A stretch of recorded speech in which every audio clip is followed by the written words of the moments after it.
Greetings, everybody. Good morning, good afternoon, good evening, wherever you are. Welcome to another Alkebulan Awakening series in collaboration with my co-host, Unduku. You know who I am. My name is Oladedos. I'm the founder of the Emerging Alkebulan. And on this platform, what we do is to decolonize our minds, awaken our consciousness, and get out of the cognitive dissonance. I have to emphasize that, because that's where we're at as African people. Greetings. Unduku. Habari gani, karibuni, asanteni kwa kuwa nasi. That is hello, welcome, and thank you for being with us in Kiswahili. We now are calling the language, naming it ourselves through self-determination, Ubuntu. Again, like my brother said, this is the work we are doing, countering the false narrative that Western media has propagated against us and telling the African story from an African perspective. Because we are human beings who can speak for ourselves and who can tell our own story. Thank you. Absolutely. Okay, I'll let our guest, Amose, introduce herself. Amose, can you please introduce yourself, please? Yeah, my name is Becky. Good afternoon, good morning, good evening. Hello, wherever you are watching from. My name is Becky. I'm originally from Cameroon. I live in Sweden. Yeah, I live in Sweden, and I'm a social worker, and I work with the Ubuntu Pan-Afrikan Diaspora family circle, where we talk about our struggles and the challenges we go through in these white spaces. Because for so long, the narrative has always been painted as if we are the problem. So, yeah. Thank you, Amose. Okay, the topic today, as our sister, she's based in Sweden. So she's going to be giving us a Swedish perspective of what she sees. So the topics are the challenges in interracial marriages, and then the unlawful removal of African children from their homes. So Amose, if you wanna start, please. Yeah, I will start by talking about the challenges most of our women, especially young girls, face when they taking this path of interracial marriage. I'm not really like we can say they should not get married, but they should also understand what they're getting into, because when you get married to a white man and a white woman, or a white woman, and you move to this part of the world, you're already on a disadvantageous position because the power imbalance, the structure was not built for you. They don't see you as a human being, and you're not going to get justice if anything happens to you. And most of the time, it's not about love. It's about what they want to gain. Because as soon as they move in here, you're still seeing the other side of this individual that you were not seeing when you were in Africa. So it's kind of trapping somebody and taking the person to a place where they will be vulnerable. As a social worker, I've worked with women who have been placed in women's shelter, going through intimate partner violence. And most of the time, they will tell me that this is not how this man was behaving when he came to Africa to get married to me. And when you look at the situation critically, this man might have his own fetish about black bodies, or he has a behavior towards women that he cannot put up with their white women, because then he might go to jail. But you, as a black woman, justice will never be served. Or sometimes they introduce these women to all types of things. They either they don't want to be lonely, or they have a secondary motive of getting married to them. And these our women, they were kind of naive, just thinking that, okay, I met somebody, I'm falling in love, the next thing will be having children. Maybe, and this most often these men were not planning to have children. They have some behaviors that we're trying to put under control. As soon as you're here, they start like showing it. So it's really difficult. It's really, really difficult, because the social worker is not working for you. The judge is not working for you. The police, most of the time when they call, they don't even if you try to press charges, they will not really like care. They are more interested in the protecting their own people, and then paint our women or our men like the bad guys. So these are things that most women were afraid to talk about, because already moving to this part of the world, your people see you as success. They see it like you've just like it's a gateway to poverty. So you are ashamed to tell people that this is not what I was expecting. This is not what I actually planned for, or this is what the reality is different. So most often our women go through silence, and a lot of this silence has turned to so many of our women breaking down, ended up in psychiatry home. And some of them are addicts today, alcoholics, taking all type of substance. We are seeing them really like mentally deranged too. They end up like in a kind of situation that sometimes it really bleeds my heart, and there's no system put in place for them. I was gonna say, based obviously as a social worker, you're seeing what you're seeing. How does the system, as a social worker, how is it able to help them? Because you're basically saying the system is working against them. How does that impact the kind of work you do? It impacts me not only as a social worker but also as a woman from the continent, because so so many times I see these women crawl back to the hands of the abusers. I see these men go caught-free. I see these white women go caught-free, these white men go caught-free. Like some cases that we have, the man got violent, have the woman, when he is violent, he started breaking the window, the doors, the TV, throwing things, and the police were called. And then this woman is then placed in a women's shelter. And in this women's shelter, she was under heavy surveillance. They keep like, what are you doing? Why are you sad? Why are you not happy? You're not paying more attention to the child. They don't want to look at it that this is somebody that thought I was going to paradise. I have escaped poverty from my continent, quote unquote, as they thought. Then now certainly things are not going the way they expected, and you're putting her in a shelter. You're still trying to make it look like she should be strong. She should put up with that abuse. She should not feel sad. She should not emotionally break down. 2 months ago, we have a sister who is pregnant with twins. She just came. She came from one, I think, Burundi or Uganda, and then she got pregnant a month after. And the man said totally it was not about children. I was not prepared for a child, and this is there are now two children. So she was still placed in this women's shelter, and in the women's shelter, nothing is happening there. She's back again with this man. So you see, it's really difficult. It's really a difficult case. Sometimes when these women are placed in the shelter, the social workers are blaming their attachment style, their parenting style, not looking at the trauma where they're coming from. Then they remove the children and give it to white families or to white homes.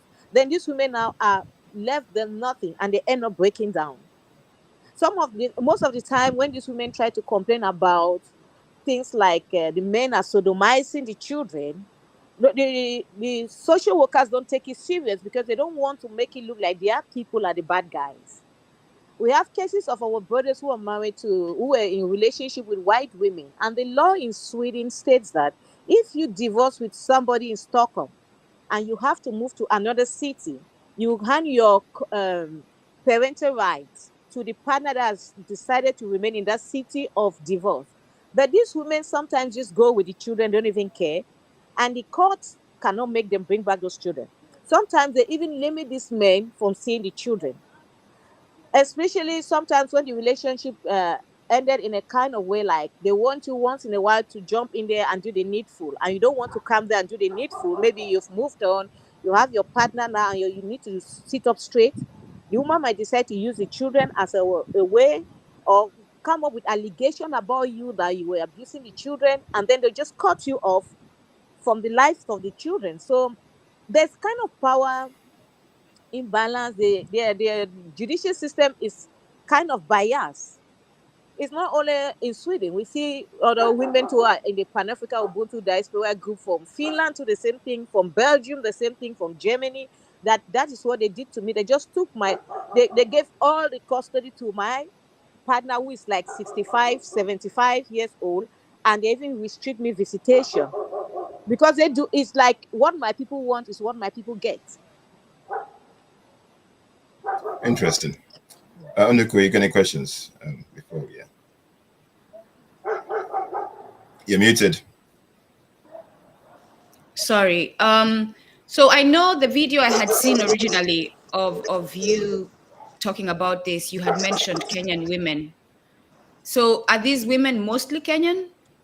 Yeah, they're mostly Kenyan, and Okay. they some from Burundi, Mm-hmm. Uganda. They're Nigerians, but to some extent, Nigerians are more resilient to fight back. That's what I noticed.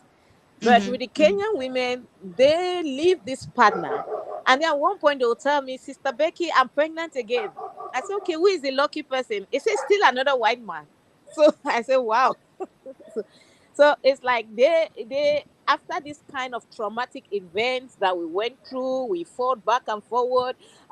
The teachers were complaining that the children they you were under heavy surveillance, and then you still falling in love with so it's like for them, some they still go back to this type of relationship, and more coming from East African women.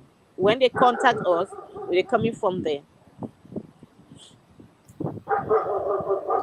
So I was going to say, obviously, a lot of it's down to poverty in Africa.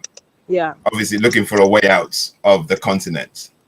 But my question is, how do you appeal to people to see things differently? Because obviously, this is psychological, and also this is a kind of a trauma, because they go through trauma after a while. Yeah. How can they get out of this kind of mindset, that thinking that, you know, same in all over Africa, a white man is our solution, everything we do? I have been appealing to NGOs in Africa to talk to women. Some journalists have written about it, but some journalists too have complained to me that lately their editors don't want to approve some of the articles I gave them. Some of them I even prepared some of the ladies who were willing to tell their stories to be interviewed, and it was really really pathetic. People were shocked when these journalists interviewed them and they told their stories. But it's like it's not sinking to the population down there, because I still get people coming to bash me on TikTok like, "What's your problem? Hey, this and that. We want the mixed children, or we want this, or that's not our Wow. every race. There's intimate partner violence anywhere. Like they don't really understand, because if it's if there's an intimate partner violence going on among the same race, like if there are two partners from Africa, the man will be afraid, because if your name go in as somebody that you raise your hand on women, it might go into your records. But this other white man can do you anything and destroy you, and nobody will hold him accountable. So that is where we are seeing that you are in a position where you don't have a choice, and you don't know how long you'll be in this position, because you might need to be there for 4 years or 3 years for you to get your permanent resident. How long do you want to put up with this kind of experiences that you're going through? Somebody bringing another third party that's not even a human being in your bed, some kind of fetish behavior going on, somebody taking you for an abortion and remove everything in your womb so you don't have to have any baby, and you just be there for him for what he wants. It leaves you with some trauma, but our girls are not willing to listen to that. So we just keep like NGOs, they should more awareness, because one of the things we should do is to let them know that this is what can happen. Don't just feel like, because we're coming with this white savior tendencies, like they are the Jesus, they are the it's a heaven, it's a paradise on earth. These people can do no harm. And so it hits them hard when they start experiencing these things. Interesting. Undergoing. Yeah, go on. Yeah. So, what is the Black community in Sweden doing about this? Are you all coming together to address this racism That that the system has and the injustice upon our people? that is even what we were just talking about before we started this meeting. We don't have a base. Like in the UK, they might have a black community, a base. In countries like Scandinavia, they even used to refuse like there was no racism. There's no community base. They like, I know families that their children have been removed, go through injustice, like my autistic son that is being locked up, Emmanuel, and no black, but very few handful want to come together and say, no, we need to do something. We are under attack. We have been invaded. For fear of them, I lost their job because the system to come after you with iron fist. Like somebody like me, I've been sentenced. This even as a social worker, you don't work equivalent to your qualification because they don't want you to see certain things. They don't want you to know certain things. So if you're coming on them too hard, they to fight back to keep this narrative under control. They know that they're not worried about the racism they're doing to us, but they're worried about the outside world knowing about it. So sometimes they come and ask me, why don't you speak in Swedish? Why don't you hold a private life? So they don't want this to be out there. It's not like there's any they remorse or they don't know about it, but it should not be obvious. That's the point. So, how do you think we can bring the Swedish system to their knees so that they can do something about this? Because I don't believe personally in giving up that this is how it is, because our people are still living there and some of them are actually stuck there. Yeah. But the Swedish government clearly and the systems in Sweden need to be brought to their knees so that they can do something. So, what do you think? What actions should we take about this situation? Because now it's become our problem. Now that we know about it, it's all of our problem, not just you all in Sweden. We have been trying to create awareness. A month ago, I was in Johannesburg. I was trying to see if we can organize some protests from Johannesburg to Pretoria in the Union House. I wanted to see if we can involve African mothers like Yvonne Shaka Shaka.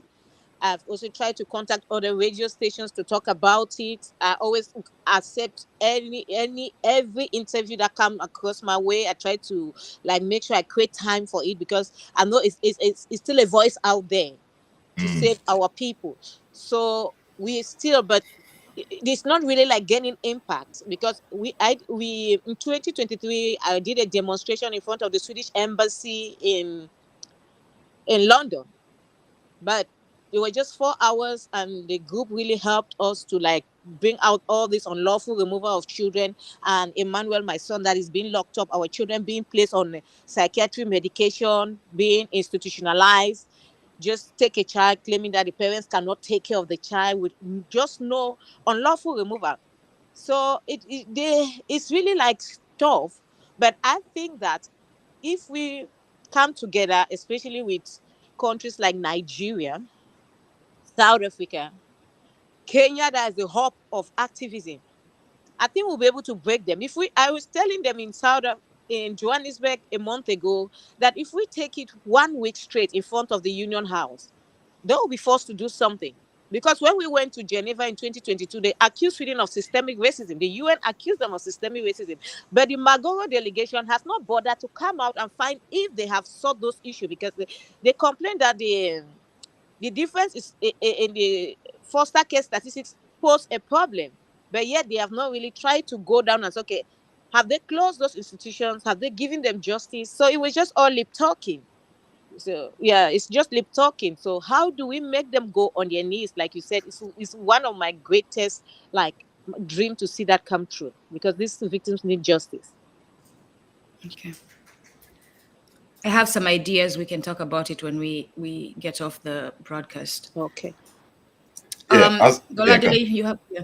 yeah. I was gonna say, can you talk about the unlawful removal of children? Because you were mentioning your sites. Yeah, let's give us that story, please. Let people know what's going on with that as well.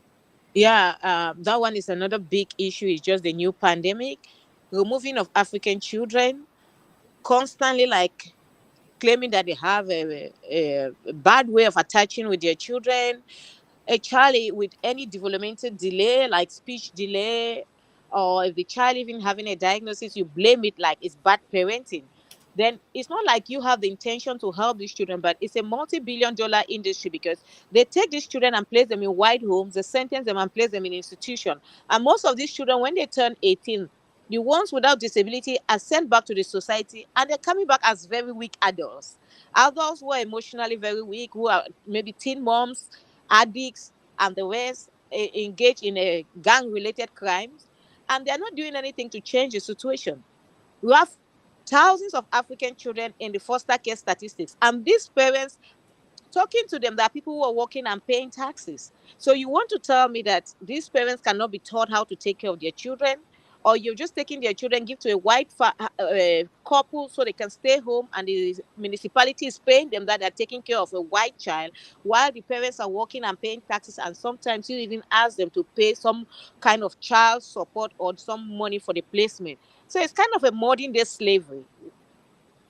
And that's something that is really, really a problem right now, because they keep sentencing African children, locking them up. These children, some of them are being abused, sodomized, and the social workers don't care, since they are not Swedish children. So No, what about that? Sorry, what about your son? What happened to your son? Can you talk about your son? my son Emmanuel was born on the autism spectrum. He was born when he was one. He was able to say "mama," yes, and then he stopped talking, and then he started talking again when he was 6. So when he was 17, I migrated with them to Sweden with 3 of them. I have 3 children. And the diagnosis was re-established again as autism and intellectual disability. And we tried to get help. Help was not forthcoming. They said he should go to a special needs high school, where he attended this anthroposophical line of education. Then they started medicating him. The medication, I know he had a problem with falling asleep and staying asleep. But then they moved from one medication to another. Some of this medication were making him very slow, cannot even lace his own shoe. He cannot even do a lot of things. So when I took it up with the psychiatrist, all hell break loose. Like, how dare you? And then most of the meetings we were having, if you try to bring up your own view as a primary caregiver, all hell break loose. So they took him and dumped him there at the police station. Then he was sentenced. He was sentenced that the curing his autism, and for the past 6 years, he has been moved from one prison to another in Sweden. I think, not up to a week ago, he was moved to another prison, the 4th place. And these places have written that my son is violent, easily gets angry, is very unhappy. Then they'll be medicating so he doesn't run away, and the municipality is paying them every day like 8,000 Swedish crowns, and they're destroying our children. So it got to a point where our children started dying, because sometimes this medication, like Terraline, Abilify, injecting the way antipsychotic medication, they do pass out, and some of them were not able to resuscitate them again, and that's the end. And these people just make it look like it's not a big deal, like it's okay, like you just need to just accept that is. And then when they start like this, they give you a trustee that is their people. Like my son sentenced under this LPTA law. Every 6 months he has to go to court. He has been taken to court 13 good times, and on no one occasion have I been invited.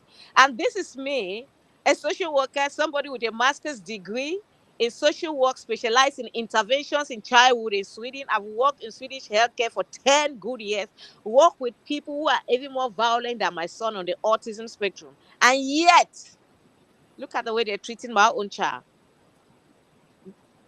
Emmanuel will not make it. We've even asked, okay, deport him. They refuse. And this is what is happening to especially our children from East Africa on the spectrum. They're happening to parents with young children. Wow. And then what the behavior that I saw was, as soon as a social worker remove a child, the next thing they send is the child should go for child and adolescent psychiatrist for evaluation if the child has ADHD or autism or any neurodivergent condition. Not with even the intention that they want to have, but just the intention that they will medicate and keep them, because with the media age, this business is no longer lucrative. Some of these children might call their parents and they may be taken back to Africa. So with the psychiatrist giving a diagnosis, it will just numb the child. The child becomes like a light bulb, as the one woman said, just on and off, like a zombie. You put the child on and put the child off. The child can sit in a particular position for the next 5-6 hours because of so much medication in the child. Wow. Did they ask for your authorization? First of all, who's they, right? Who had your son before the prison? Who was that who had him?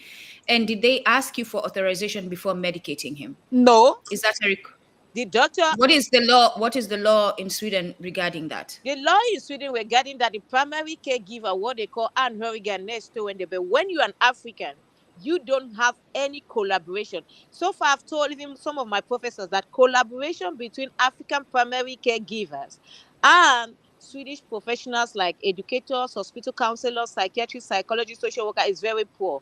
But the school too is kind of a Eurocentric educational system that they keep painting it like everybody gets what they want. We are a generous welfare country and everybody gets what they want. So they don't want to acknowledge that there's a particular group of people that are not getting anything. So the school medicated him without your So authorization. the psychiatrist, Maria Canwell, started increasing the medication, started injecting him that he has psychosis. But even if he has a psychosis, which he doesn't even have, why not take it up with me as a primary caregiver? They advised me to move the doctor's appointment office close to the school where he attended anthroposophical line of education. And then since the place was far from our home in Stockholm, he has to live in a residential home with other boys there, which he was being nice. And then we move him to another place. The parents, they say they don't want a black person on the autism spectrum among their white children, though the children to have special needs. Wow. Then we move it. What do you think about putting together a global complaint against Sweden? We can figure out what venue to do it at. That's another possibility. Maybe we call. Do you have the appetite to handle what comes with that? I am very much ready. I'm prepared to go back to Cameroon. I'm more than ready because I'm not happy again seeing what is happening to my people. I've even asked them to deport Emmanuel. I'm trying to pack, just leave because it's pain. You see pain on your people. You experience pain. Yeah. So Oladele, I'm going to go off on a rant because we continue this conversation and I'm frustrated, I'm upset, I'm angry. And then I'm here thinking, Duko, what's the best question to ask to continue this conversation? And I'm at a loss for words, right? I'm very angry. And my thing as I sit here and continue to listen is I'm remembering all our brothers and sisters who are like, we need to forgive white men meaning white men and women, right? Why are you always on white people? It's not them, it's their ancestors. So you all tell me right now in Sweden, first of all, tell me that Sweden does not need to burn to the ground. Just tell me me saying that Sweden needs to burn to the ground is not something that you logically, all of you are thinking about. Like, someone tell me I'm crazy for saying that Sweden needs to burn to the ground. But also, I'll ask our audience, for productivity's sake, please put in the chat what you think we as a collective, because like I said, this is now our problem. This is not something we can turn a blind eye on, right? Unfortunately, some Black people in Sweden, and this is happening everywhere, are turning a blind eye on our dehumanization. Yeah. So that we can connect with more Black people who are not okay with turning a blind eye to our dehumanization, what should we do as a collective to bring Sweden to their knees? Because they need to be brought to their knees. So please put in the chat what you think. But going back to the previous conversation regarding the marriages, and for the sake of our people learning,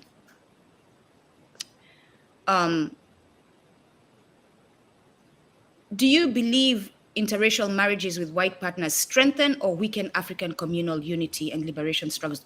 And just in general, African culture, teaching your child languages, the food you cook, all that. What impact does interracial marriages have on that? Carrying on our way of being. It has a lot to destroy our culture, our way of thinking. And you see, children from this type of marriages, they end up with a lot of mental issue. That's what I've noticed. And they kind of not accepted in the white community. And we are the ones most often that accept them. I have friends who are married to them, or they had a relationship and had a child or children from this relationship.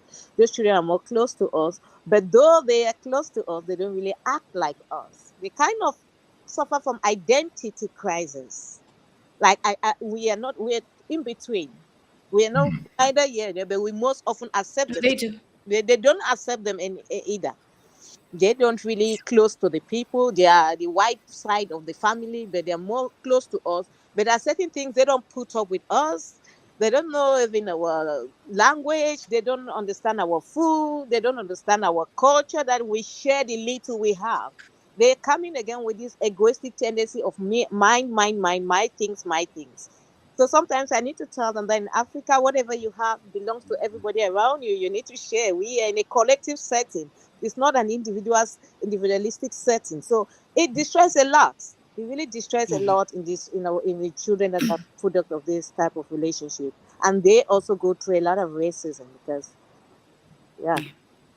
So, and I was struggling with whether I should bring this up um, when I learned about the conversation we were going to have. I was married to a white man. I left that marriage because I was not being treated well, and it became clear that the man was not committed to showing love through action, right? Yeah.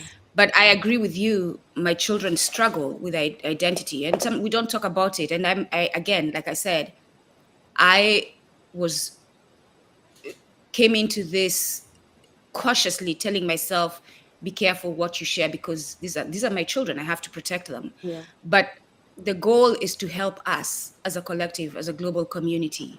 And if I have a certain experience that can help our people, I need to share it. My advice right now to Wana Ubuntu, African people: do not marry white people. Do not marry outside your race. I'm going to be very clear right now. Do not marry outside of your race today, because clearly we are seeing there's racism. And this is not me being racist, which is what a lot of people are going to say. This is me realizing and now learning what other people think of Black people, but they don't see our humanity. Yeah, no. See, so we can continue this the recording to some other time. Or No, nope, nope. It needs to be done. So our our global community is under attack. that's true. And in order to preserve it, you're gonna have to bear with me, y'all. It's Yeah, it's okay, I'll okay. get It's okay. It's all right. I understand. like I come on here and people criticize me for the way I talk, but I talk the way I talk because I have experienced everything I criticize. Yes. I have experienced religion. I have worked for the federal government, the United States federal government. I have married a white man, and I have experienced whiteness up close. So when I tell you, as my people run away from whiteness, it's because I've seen it up close for what it is. So yeah, That's true. as an African person, do not marry white people, especially white people. I don't care how loving they are. Just right now, let's focus on marrying our own people. They will never love us. They never were friends. That's the truth. It's all And about do not, interest. Interest. What do I have to gain?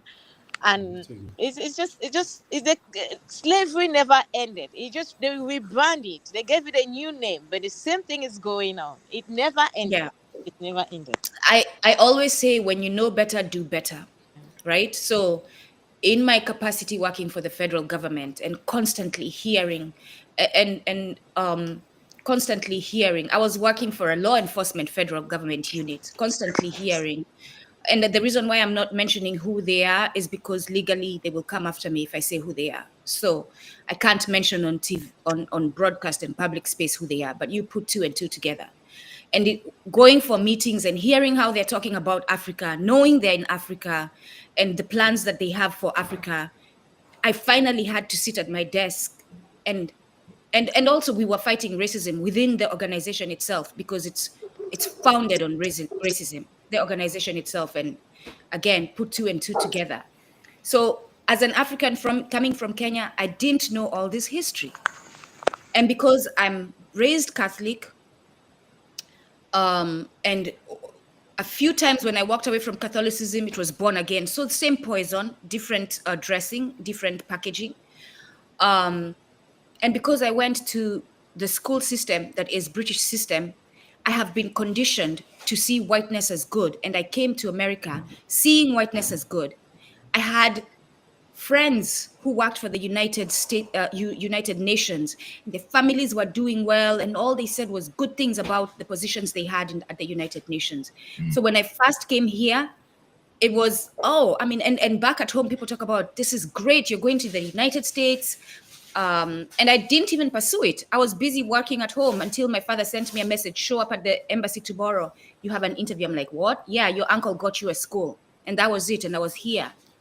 But you're going along with what people say. This is great. I get to be here. Oh, I'm going to get a United States education. It is like people look up to that, you know. But then I came here in 2000 and I started working with the federal government. First of all, these things did not just show up at the federal government. I was working for Zurich, I was working for AIG. And in those spaces, I started seeing things. I started seeing the inconsistencies of how they treat us and how they treat white employees, right? People who are getting promotions. I'm looking at underwriters. Underwriters are the people who write policies in insurance companies. I'm looking at how our Black underwriters are, because you're judged based on your sales, right? How they're being professionally judged, and how the white people are. White people who are mediocre, lazy as fuck, being given credit and paid well, while our people who are hardworking getting no promotions, right? So that's where it started. But I was still going along, right? To get along. I was getting a check. I'm good. I'm able to send money home. We're doing good. Until I walked into the federal government. And this beast was of a different nature. This beast was too real to ignore. The things that were being said in the space of work, the microaggressions, when you bring it up, because we had a thing we were working about on DEI. I was one of the leaders for the Black committees. When we bring up the issues and we are told that the head of that organization, one of their main goals is DEI, right? So I'm working on logic. I've gone to British school where you work on logic. These are the facts. This is the path that should go, right? So I'm like, okay, I'm going to be the best, not because I want to be the best, but I'm doing this thing. I have finally found a route to address the issues that Black people have in this organization.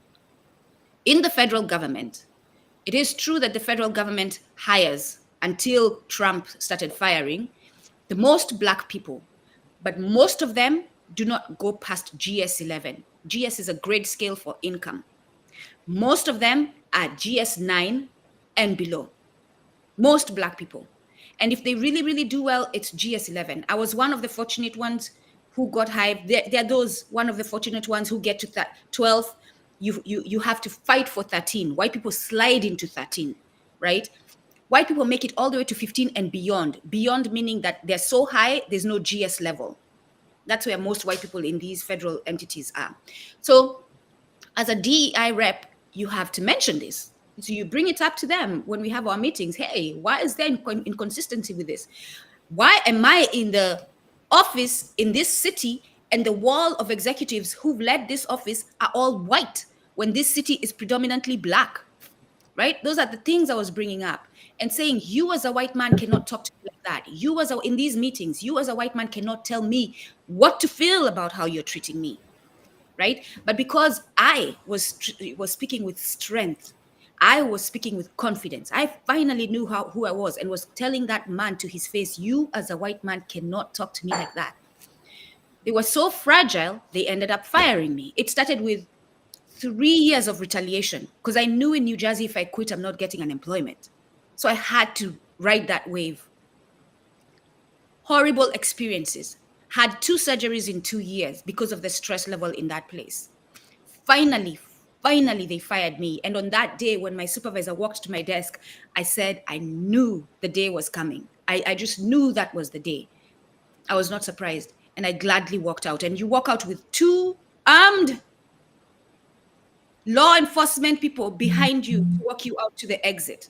That's how I walked out. And thankfully, because of the relations I had built doing my DEI work, and because I say hi to our people and I respect them, I got 2 Black people to walk me out. And I said to them, because that day they were very upset, I said to them, stop being upset, y'all. I'm grateful it's the 2 of you and not some white racist who walked me out. So don't be upset. But that's what was happening there. Yeah. And in my marriage, and I was talking to Oladele before this, and we can get to questions once I share the story, right? In my marriage, I said to Oladele, I want to talk about this, but I don't want to make it seem like black men are not also not good to our women. And the sad thing is black men are operating as white men. So this is the disease. It's not that it's black men, they're operating as white men because they've been cultured into Western culture, white culture. So yes, they are doing it, but because their mentality is a white man's mentality. Yeah, so they don't see value in the black woman. And they're treating us the way white men naturally treat us because they don't see value. So in my marriage, it was a constant, I made more money. And it was a constant not being appreciated, being called names, no matter how much. I was the one holding down the home, but I kept being called names out of my name constantly. And it was a constant, hey, you need to get better, right? Because I'm going to start hating you. That's what I said to this person. I'm going to start hating you. Because your sorry has lost meaning. Because every time you say sorry and you do the same thing, it has lost meaning. And I'm going to start hating you. And it got to the point where one day I just woke up. I was like, I'm done. I'm done. I'm done. So I don't know if that has to do with whiteness. And I am actually looking forward to finishing Yurugu. Yurugu is a book that has been written by Mama Marimba Ani. Yurugu is Yurugu. And hopefully one day we're going to have her here because I still am learning about whiteness and I need to understand whiteness.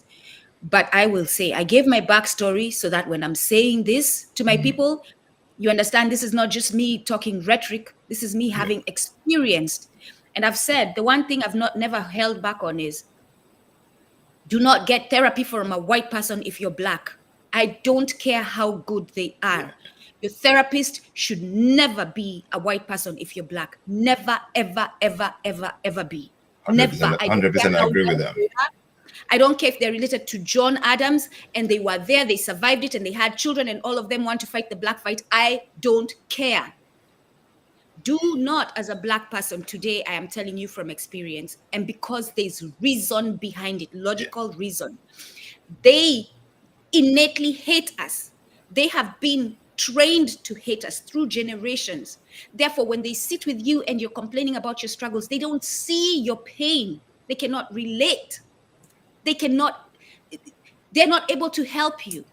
And even when you get a black person with a decolonized mind, because like I said, black people are operating with white mentality. So you have to be very careful. If you see a black person who's always criticizing blackness, don't have them as a therapist. Don't. Here I go. A black person who wears a weave, be cautious. I'm not saying don't, but be cautious. Study them first. But that wearing of a weave is self-hate. So I'm saying to you, when you go to look for a therapist who's Afrocentric. If you're a black person going through racism. And everything we as black people go through today is racism. Every single thing. Everything. From the moment you wake up in your home, whether you know it or not, to the moment you sleep. Everything. In the market, everywhere, everything is racism. Why am I saying that? In Africa, you might not see it up front, but those crops that you're buying, the food that you're buying is racism. It has been exported from the United States through forcing your government to export and not produce for itself. So it's racism. The high prices you're encountering in the grocery store is racism. The school that you're taking your children to that is not teaching them to be prideful of who they are is racism. So Africans, I'm sorry to let you know today because you're busy celebrating Charlie Kirk, right? The church that you go to is racism. The mosque that you go to is racism. So I'm going to stop now, my sister, since I've given you my background and the tools to continue this conversation and let you continue. My sister, Amose, you've heard what my co-host Unduku said. So just give us your perspective. What do you think? That's deep. Can you hear me? Yes, our sister has said it all. I think everywhere we go, we see it. Like she said, we don't need to have a white therapist, and we see it every day. We just need to take it one day at a time. I think that's we still need to have this conversation again and still talk about it deeply, Yep. how we can come together and help, because we are really under attack. Yeah, thank you. Also, I'd like to ask you, in terms of just appeal, based on the two topics you talked about, interracial marriages. Okay, that's a challenge. Yeah. Unduku's emphasized on that. Removing our kids from homes as a challenge. This is not just a Swedish thing; it's happening all over. Even in the UK, in the US, it's happening everywhere. There's a lot of Africans who are talking, who are listening, who have when I introduced the topic, we're talking about cognitive dissonance. People don't understand the reality of what we're going through. Can you speak to those people who think like, how do, because they need to change the way they think? That's one of the biggest challenges, because they don't see the evil in what we're talking about. They think we're just ranting on, but these are evidences that you're telling us, Unduku's telling us, and we're seeing it. How do we get to the thick skulls of Africans who don't see what we see?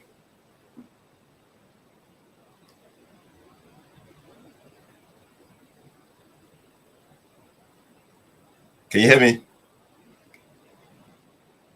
No, it's kind of We can't hear you. It's kind of breaking. Okay. Yeah, it's breaking. I think you're not in a good spot. Yeah, she just needs to stay still. That's it. Yeah. Can you hear us? Yeah, that's No, what she not came to, really. it's not. Okay. Can you hear now? No.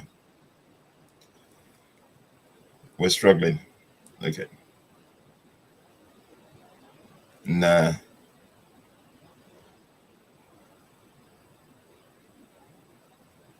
Yeah, we're struggling. Any luck? No. Okay. Okay, she'll come back. Guys, our sister Amose, she's actually Cameroonian. And like you heard our story, she basically moved to Sweden. She became a social worker. She has a master's degree. And she basically understands the system. But hello. Okay, she's coming back. Yeah. Yeah. I cannot get you. Yeah. Like I said, that is a situation we just need to come together. I'm so pleased to meet our sister. Yeah.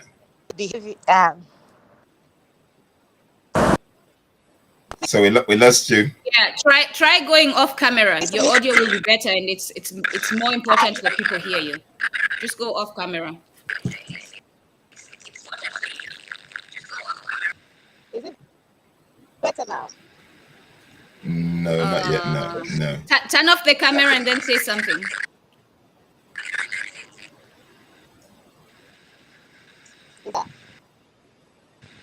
Yeah. Okay, try now.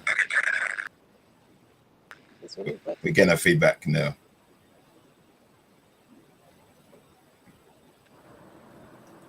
Hello, Amose. Okay. Are you getting me? Are you getting me? That sounds No, better. yeah, we That hear sounds you, better. but we don't see you. But it's okay. Like, We can hear you. it's better to hear you.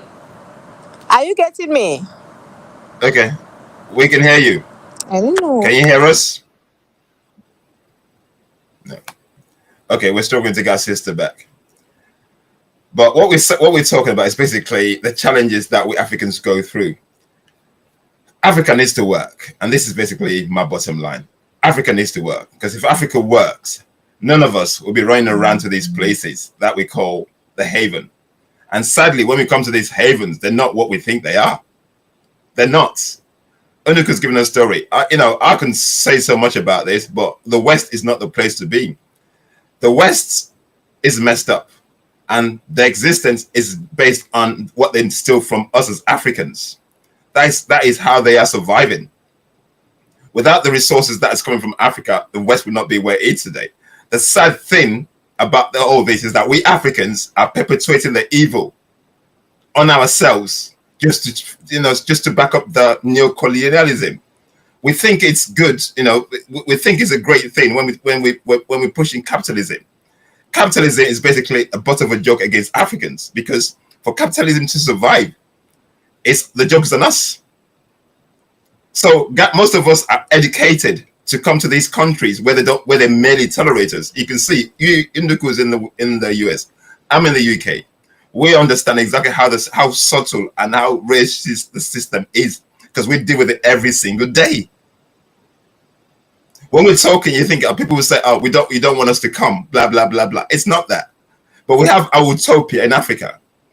The only challenge we face as Africans is the fact that we are miseducated. As Europeans, we become Negropeans in our education, so we're not thinking as Africans anymore. So your solutions becomes European solutions, which is not working for Africa.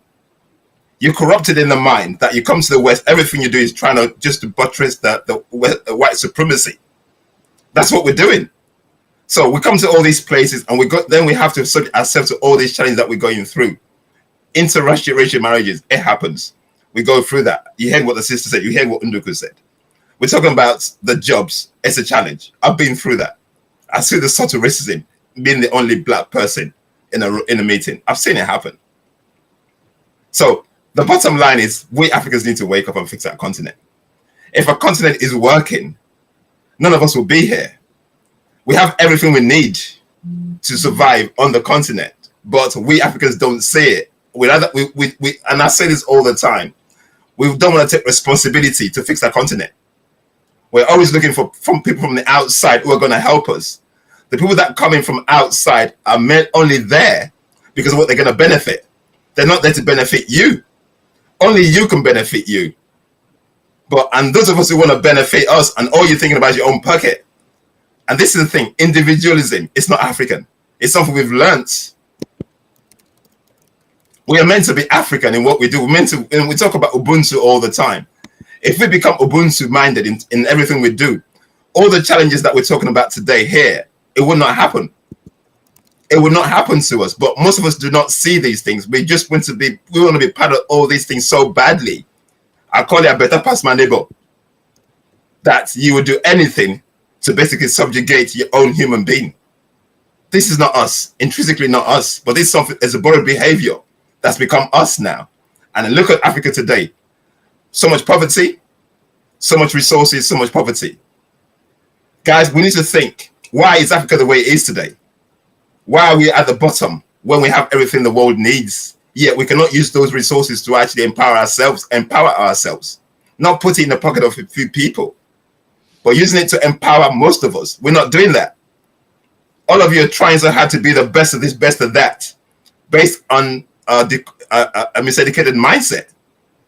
But what about the Ubuntu, the building community amongst ourselves that's going to build each other up? Otherwise, why would you subject ourselves to come to Europe and people have to go through what they're going through simply because we need to survive? And that's what we're doing. We're merely surviving. We're not thriving. Our Creator has given us everything that we need in this world to actually thrive, to live in nature abundantly. But sadly, we've commodified everything, and we, humanity, are suffering in the process. And this is what brings us to these places where they don't like us, they merely tolerate us. You see the Charlie Kirk thing. I didn't even know who he was until he died. I didn't have a clue. But you can see what's going on. So, guys, what am I trying to say here? We are our own solutions, and we need to build self-love. This is something we lack. We become so individualistic, me, myself, and I. Your religion makes you individualistic because you and your God. It takes you away from a community.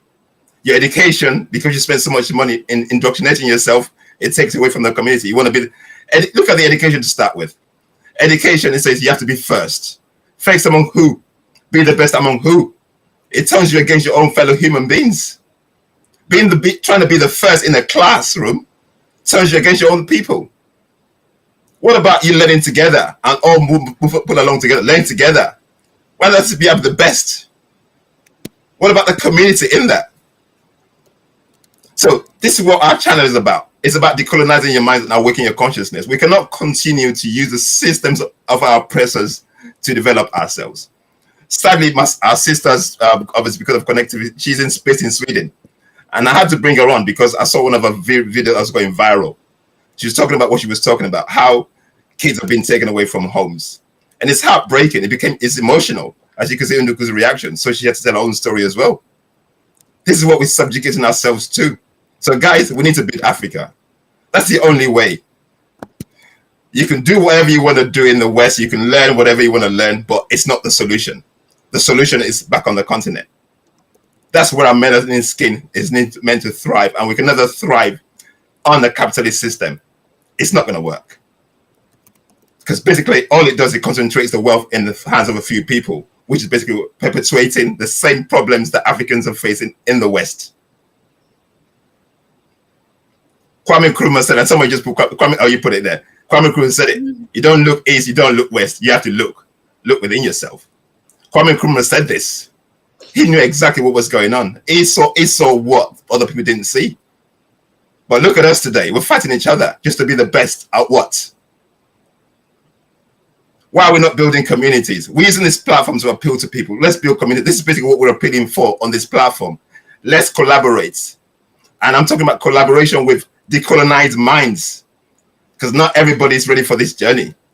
If you're a capitalist and you're after yourself and putting so much money in pocket, you're not part of this. You're not ready yet.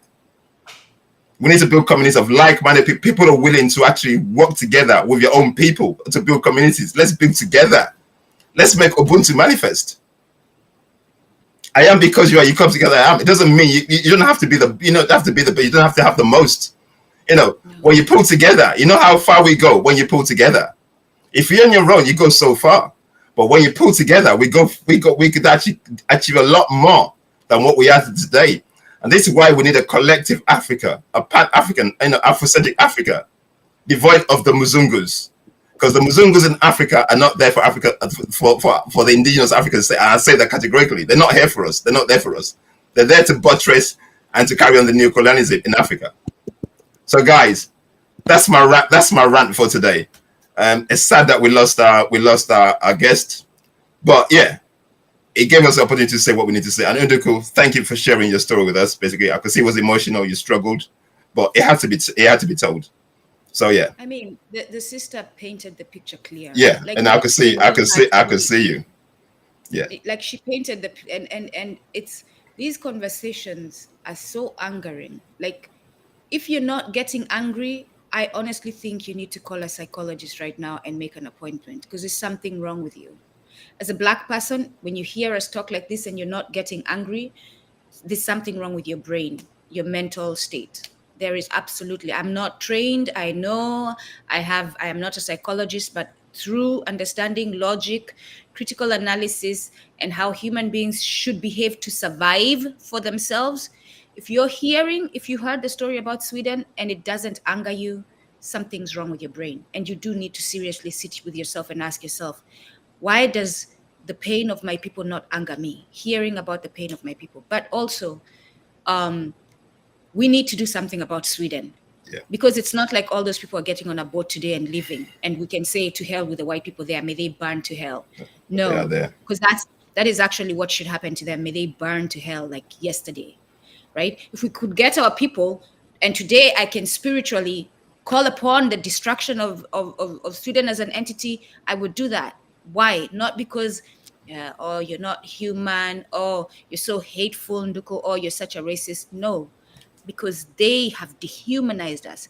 They are committing human crimes against us. That's why. And wherever they go, they will continue. So how do we stop them? How do we stop them? If wherever they go, they will continue the harm that they do, how do we stop them? I'm willing to receive alternatives that can help us get that are outside of what I'm suggesting, right? And my suggestion is, I'm speaking to the creator and the ancestors. Please do something about these. These hateful white people need to be removed from the planet Earth, because they're destroying planet Earth. Not just humanity, they're destroying nature as well, as we have seen evident. Right? So why should they be here one more day?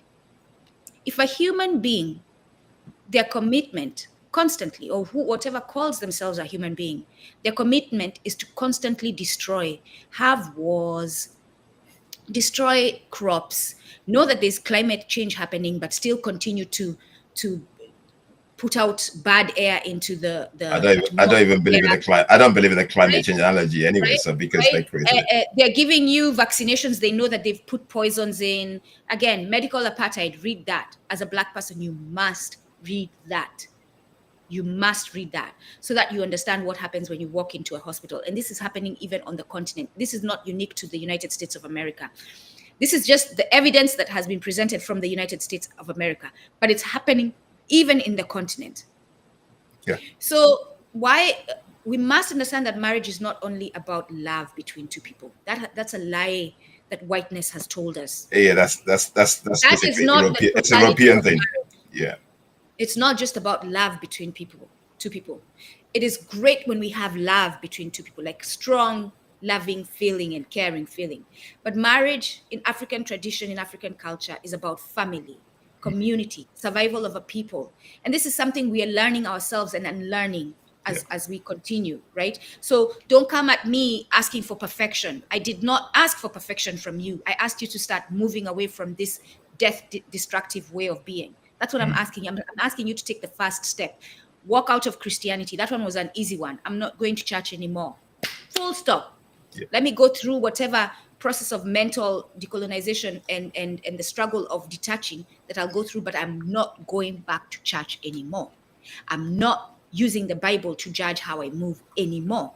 I'm not using the writings of the Bible or whatever other thing that has been used to destroy our people to guide me on how I move anymore. I am using my African wisdom, the evidence that has been left by other African people who had African wisdom, and my innate connection with African culture that never leaves you, because as Nkrumah said, Africa is within you, to start moving. And I'm judging how I move based on, am I causing pain and harm to others or not? And by the way, just in case you're confused, because this world today is very confused, your hard feelings is not me causing you pain and harm. You being offended by the fact that I said Christianity is harming us, that's not me causing harm. Let's be very clear what this harm is. Me saying to you as an African that the way you're moving is white and that you sound white when you get on a conference space and you're telling us, oh, I create value in people. I can create value in Africans. Which human being do you know doesn't have value from birth? Imagine. Even if all they know how to do is cook ugali, at least we know we're going to have the damn best ugali ever. That's their value. And that's the Western miseducation, because it's actually, and me and my wife actually did a video about this, that, you know what, value is not your miseducation. It's what the Creator gave you to give to the world. So if you think your importance is based on your degrees and your paper or the things that you crammed in your head, then you basically lost the essence of living. Some people's value, Oladele, is simply their presence, the energy they bring. Yes. The other day, we were walking at the Penn station the other day, and I'm thinking nothing of this. And we get up to the top of the flight of steps, and this sister, a sister, when I say a sister, is a Black person, just in case you all are confused. I don't call white people sisters or Asians or anyone outside of Blackness. I don't call them sister. And if I catch myself very quickly when it happens, because I'm a human, like we are innately, African people are humanly. So sometimes rewind. Yeah. Becky. Oh, sorry, I forgot. So I swear this life is hilarious. You can't make up this shit. So Oladele, in a nutshell, our people walk away from whiteness. It is destroying us. Walk away from whiteness in all its forms, in the form of Jesus. And I love Noira's idea. We are going to use Jesus AI to spread the word. I love it. If I do it myself, I am making a Jesus AI. So stay tuned for a Jesus AI telling you that whiteness is horrible, and they're going to be white. How about that? So I wanted to say, when we enter unions with those who historically enslaved, colonized, and exploited us, we cannot pretend that history didn't happen.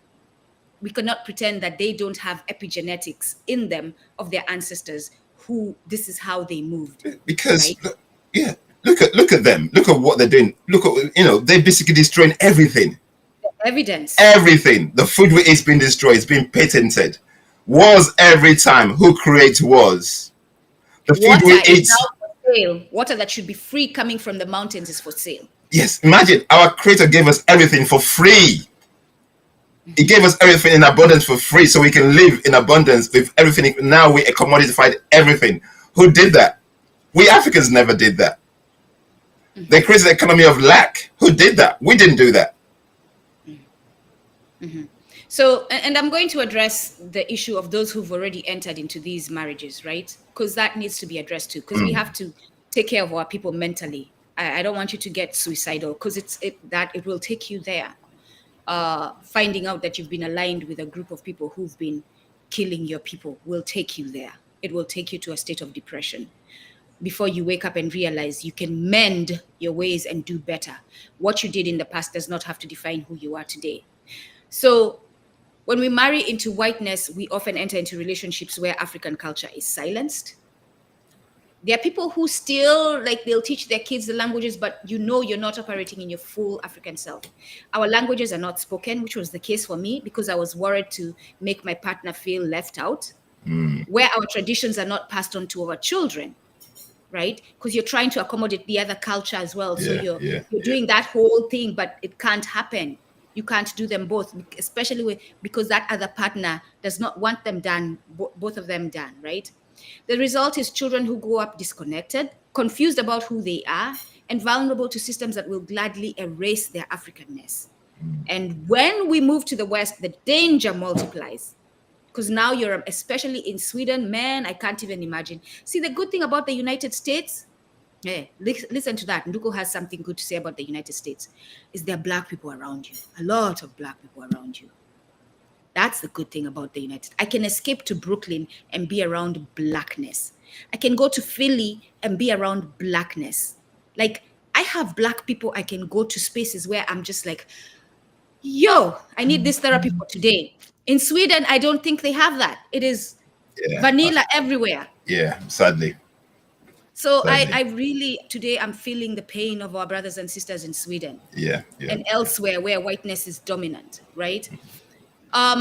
So we place ourselves when we move to the West, because I'm also discouraging that. I told my brother, I am not helping you get here. My brother has held it against me. I've told him, don't come here. He's held it against me, and so be it. But he's not coming here through me. No, not knowing what I know now. No. So someone else can help him get here, not me. Right? We place ourselves in societies where racism is built into every institution. The schools, the court, child welfare system, everything. You heard what the sister said about Sweden. In Sweden, despite the fact that they have laws, as a Black person, when you take your case against a white person, it is, you're the one, first of all, who's criminalized, your children are taken, and the white person walks scot-free. So tell me why you, as a Kenyan, as an Ethiopian, as a Somali, hearing this now, will go to the embassy in your country and get a Swedish visa to go to Sweden. Why? Logically, why? Yeah, but are we talking about the why? But the why is that we are not fixing our African continent to basically benefit ourselves. Right. But thank you, because we're coming to that. Thank you. So now, for those of us who already entered into these marriages and we have children that we love very much, my children, come for them and I'm taking you down. If you ever have doubted whether the way Nduku talks is the way she'll act, dare, please dare, right? My children, I do not love them because of that history. I love them very much. And I am working every day to have them grounded in their African selves. And I'm explaining to them that just because you have that whiteness does not make you a bad human being, and your mom still loves you. And you as Black parents need to do that to those children. But you need to remove that dehumanizing cultural aspect of whiteness from their minds. That's what you need to help them work on. And whichever way you can figure out how to do that, please do. So my situation has been, I've been trying to get my kids to read the books that I read, and it's been hard. It's been a no, right? These are teenagers. And so I went to an event where Nuri Muhammad of the Nation of Islam, again, nothing is completely bad. There's goodness everywhere. Nuri Muhammad was giving a speech, and he said he was having the same challenges with his daughter. And he said one summer he decided, okay, my daughter, I'll pay you $100 for every book you read, right? But guess what? I have to question you about the book and figure out that you actually read it and understand it before you get that $100. So she had to actually read the books before she gets the $100. And she agreed with it. And by the end of the summer, she came back to her dad and said, I've read 13 books this summer. And the dad the dad owed her $1,300, sorry, my mistake, which is 13 books, right? That summer. And he said to her, okay, here's your check. She said, no, thank you, Dad. The knowledge I acquired from the reading is more valuable than the money, she said to her dad. Now, you tell me that child has not learned the lesson. So I said, you know what? Nuri Muhammad, thank you very much for that lesson. I'm about to go home and try it. And I get home to my kids. I don't have $100 right now to give my kids, but I was like, okay, $50. Let's work with $50. I said to my kids, December, during your school holidays, and in the summer, we're going to do this. I will pick the book. If you read it and I question you and I see that you read it, you will get $50 for each book. And both of them said, we're good. Yeah. Okay. Yeah, we'll do it. So my daughter's first book, which I told her is Medical Apartheid. My son's first book is going to be Andrew Kihinde's book on Malcolm X. I forget the title. And that's how we're going to move. We are at the point where bribing them to return to African culture is not something beyond me. I will bribe my children to come back to African culture. And I will give them $50 to read a book that will help them get closer to African culture. Because I understand that African culture is a human culture. African culture will save the rest of the world. You see, that's the thing. That's why we're not racist. African culture will save white people. All I'm saying is, while I'm returning to African culture and you're a white person, and I end up being equipped to do something about it, and you're harming my people, I will take you down without blinking. I will take you down because I have to remove you from a place of harming my people. So, Oladele, I'm so glad we had this conversation. I know And when we sometimes we don't know where it's gonna go, we don't know how it's gonna happen, but it opened a lot of emotions, and we talked about it. And guys, this is how we heal. This is what we do. You know what else, Oladele, I wanted to say? Thank you for saying that, because I wanted to say this, and I was talking to Nwari about this yesterday. For those of you who always tell me, Nduko, you give grace, and you think I'm always out here just telling you stuff without going through it myself, think about how hard today was for me. And I went through it because I know it's needed for the rest of you. Think about how hard it was for me to sit in the place of employment. I was making more than $100,000 a year. More than $100,000 a year. I was living well. To say no to that check and sit down on top of saying no to that check, because I now have to stand for my people. Sitting down and confronting myself and saying, am I ready to go to prison? Because knowing this organization's history, that's what happens to our people. They end up in prison just for standing for blackness. Not because they are criminals, but just for standing for their humanity. So am I ready for that? I had to do that. And the sad thing is, when someone like me, like us, does that, you're getting criticism from the white people and your own family because you're called selfish, right? You put your children at risk. I lost my home. I lost my job. I lost just about everything. I am currently surviving through the grace and the help of family and friends. So it's not an easy road, but we must take it. And I don't ask you to take it because it's been easy for me. It's been hard as hell. And I'm telling you, join me and together it's easier. So, Oladele, I'm starting to sound like a preacher. Let's go. Yeah, so basically, guys, that's today's that's how the cookie crumbled today. This is what we came up with. It was basically Sweden. The sister came on and she basically talked about what's going on with interracial marriage and the dangers and the perception that we Africans think that you come into the West is all rosy. It's not. Shit. Sorry, Oladele. We cannot let it go without talking about Assata Shakur. And honor. Yeah. But finish what you're saying, and then we'll have a moment quickly. Yeah, and so the sister was talking about interracial marriages and the detrimental impact on our people. Who these white people come to Africa and they'll marry you, and they come to the West, and the consequence of what's happening. And she's talking about kids who are being taken away from their homes and put in foster care. I live in the UK. This happens in the UK. It happens in the States. It's basically a racist system that's been set up that way. And there's more or less, if you look at the proportion of people living in these countries, you probably have more black kids in homes than the white folks. There's a reason for that. So, guys, to wrap it up for me, Underco will come back to talk to Ashara Sokol, but to wrap it up for me, and I always say this whenever we are here, we Africans are our own solutions. We need to decolonize our minds completely. Using the Eurocentric solutions is not working for us, guys. You're trying to be African and being Negropean at the same time. It takes you away from you. What we need to get back to is our original indigenous knowledge system, our community, building together, not being individualistic. It's not about you. It's about collective consciousness working together. This is basically what built Africa to where it was before it was distorted. The pyramids that you see today was built through equilibrium, ma'at, balance between man and woman. The Zimbabwean walls that were built by true balance. We've achieved all these things before things changed. But guys, our ancestors are speaking to us now. We're in our awakening dispensation, and some of us have gone too far. Some of us are just waking up. You know, we can try to counteract the balance, but some of us get frustrated when some of you are so dragging us behind. I can understand that, but we are where we are. We just need to wake up, guys. All right, Unduku. Oladele, what do you know about Asata? Let's start there. What do you know about Asata? I've posted quite a few of her videos actually. She basically left the States to go live in Cuba, and yeah, obviously because she's a revolutionary lady, and she'd be. I actually saw a show with a white. Is it Donahue? Was it Donahue? It was Donahue. Oh, Donahue. Yeah. She was on a show, and that's the first video I saw about her talking.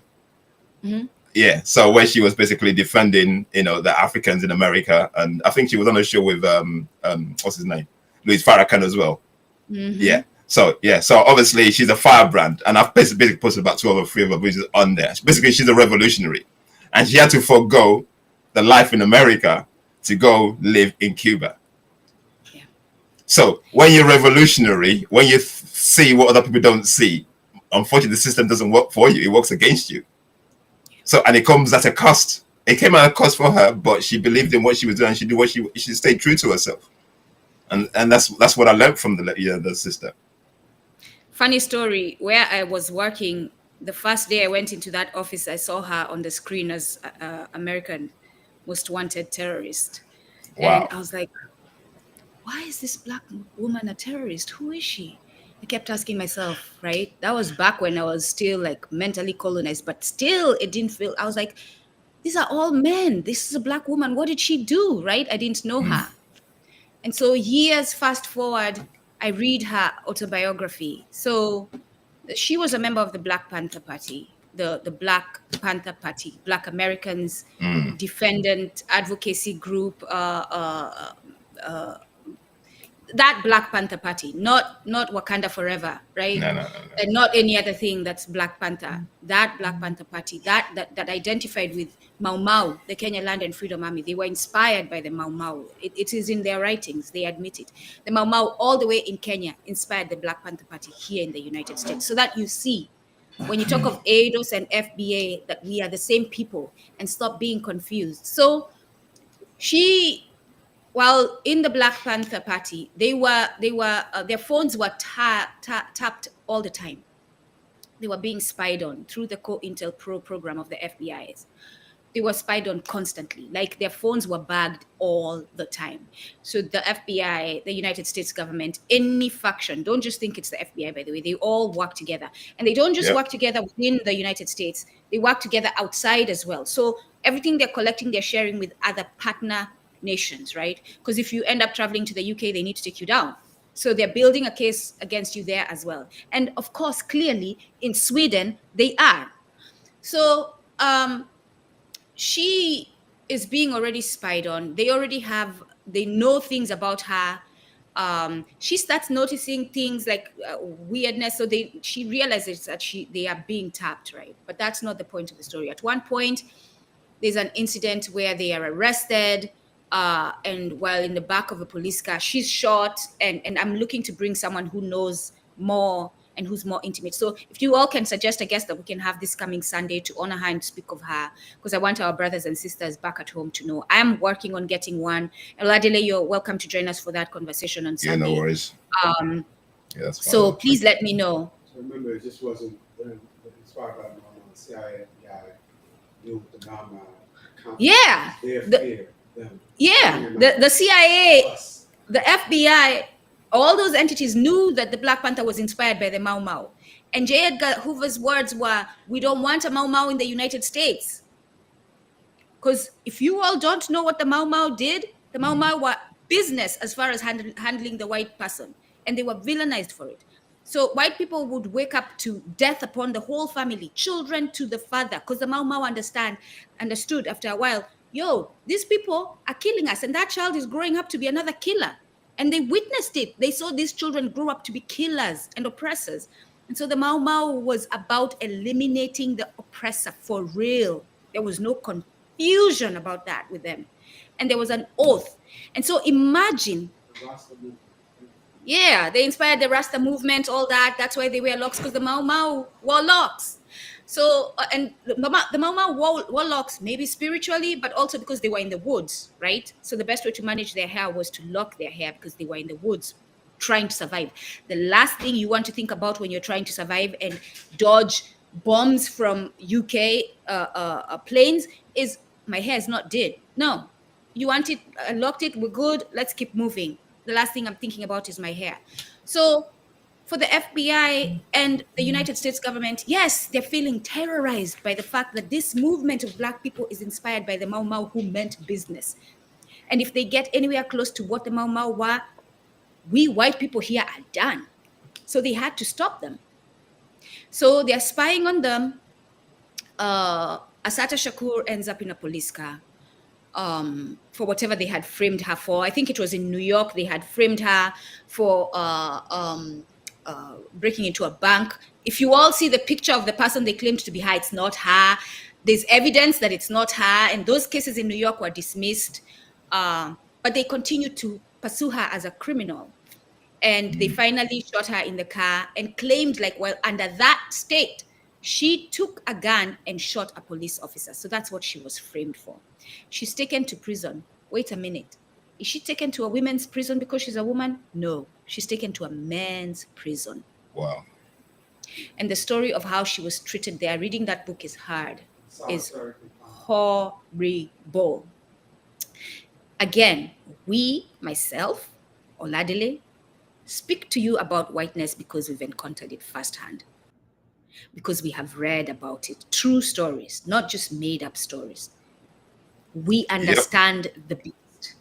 So eventually, because now she's never going to be let free, she gets pregnant while in prison because she had relations. Like, she tried to be a human being as much as she could while in there. She had relations, and I forget. He was also arrested with her. He was one of Black Panthers. Thankfully, our people back then were on the freedom time. They understood. So they organized and they broke her out of prison and they sent her to Cuba. That's how it happened. They broke her out of prison so that you understand that once upon a time we understood. Remember, they were inspired by the Mau Mau. They organized, they broke her out of a United States prison and they helped her get to Cuba, which means they also